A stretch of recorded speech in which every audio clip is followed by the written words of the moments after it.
Hey everyone, before the New Hampshire primary on Tuesday, on Monday, Chelsea Clinton sent out an email which started like this: My mom is down in the polls. I looked at that email and paused because to me, it sent out a message that the Clinton campaign was in trouble, that it was in such dire straits that Hillary Clinton's daughter, her only child, was saying, My mom is down in the polls. It was almost as if I'm saying to you, My mom needs your help. My mom's in trouble. It was not the kind of email I expected to see from the Clinton campaign. It wasn't the kind of message I expected the organization to send. And it wasn't the kind of message that I thought, of all people, Chelsea Clinton would allow herself to put out. But she did. And then there was the trouncing. Bernie Sanders beat Hillary Clinton. Excuse me.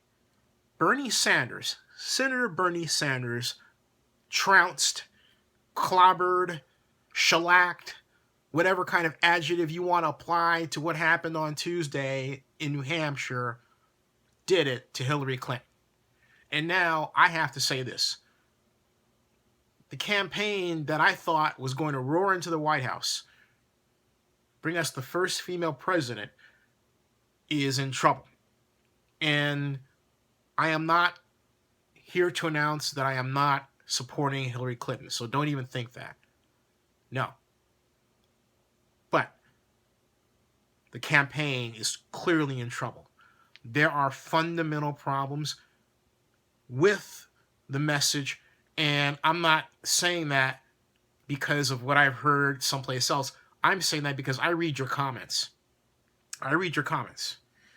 And I get it, folks. I get it, okay?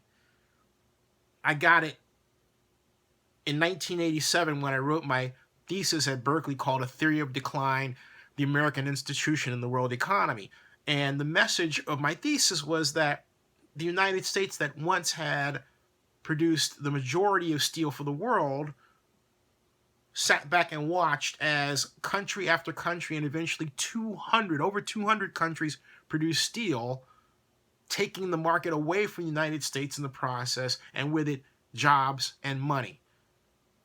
And I have basically seen my thesis play out since then in real life, such that our gains are hollow.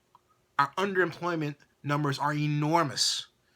People are working 2, sometimes 3 jobs just to make ends meet. And that's not just in the Bay Area, that's all over the country.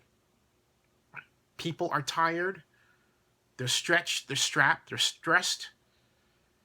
And in some demographics, particularly white males between the ages of 40 and 55, they're dying. And the suicide rates are higher than ever because many are turning to drugs and heroin. The same problem that plagued my community, the black community, during the 70s and the 80s, but then it was like, oh, there's a black pathology. Now it's a major crisis. Folks, it was always a crisis. It was a crisis with African Americans because we had the same problems then that now whites have, and African Americans as well. It's spreading. The wage gains that whites once enjoyed are no longer there. Blacks always had the problem. So we're used to being stressed, okay? We're used to being in that situation. We turn to God and we pray. But I digress. We're all in this together.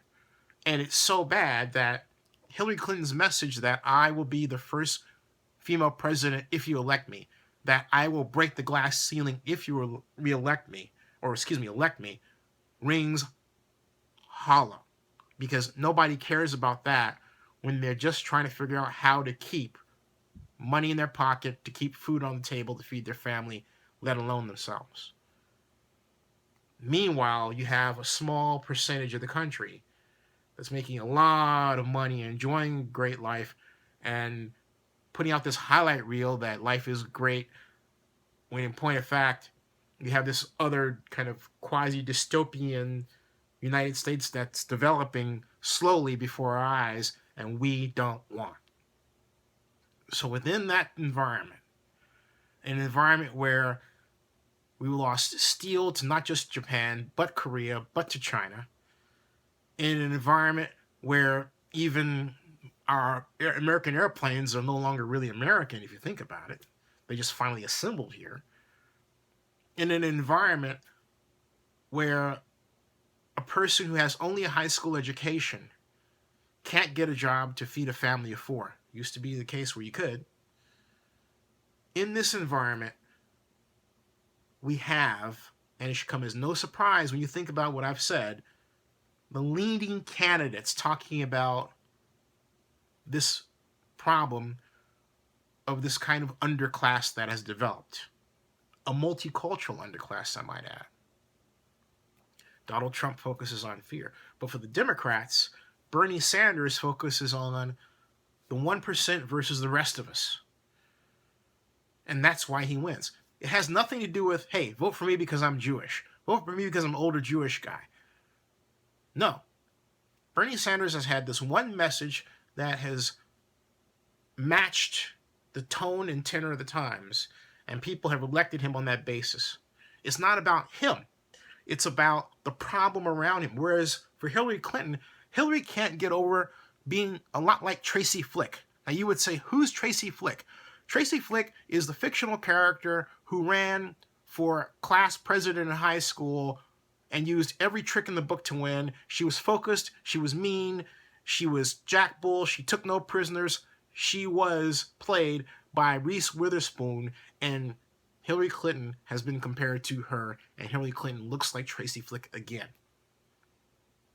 It's about Tracy Flick, not about the high school. It's about Hillary Clinton and not about the United States. That's why the Clinton campaign right now is losing. And Hillary has got to do one thing. She's got to talk about jobs. She cannot rest on her op-ed opposition research unit and hope that they find some scandalous news about Bernie Sanders. For this reason, people already don't trust the Clintons. So for them to engineer something like that would simply just put them further into the tank. No, they've got to concentrate on a new message. And the message must be a positive one. Otherwise, she's going to have a string of losses. And she's not going to be able to count on the black vote either.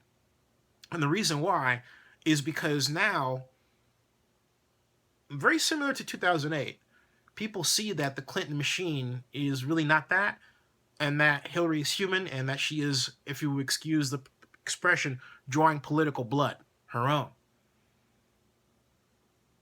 And if they turn around and Sanders gets this piece of that and gets the Black Lives Matter campaign and this little piece that Hillary thinks she's got, and he gets it, it's over. The question is, can Sanders beat Donald Trump if he holds? Okay. And I would say right now, I don't think so, because the one thing that Sanders isn't talking about is making more jobs so much as the distribution of wealth. So you have Trump coming along saying, I'm a jobs guy. I will employ you. It's the economy, stupid. Remember that line, if you're around? So right now, Trump has the edge there. I'm just giving you a very cold, honest read of what's happening right now. And that's what's going on. To be continued, I have more to say.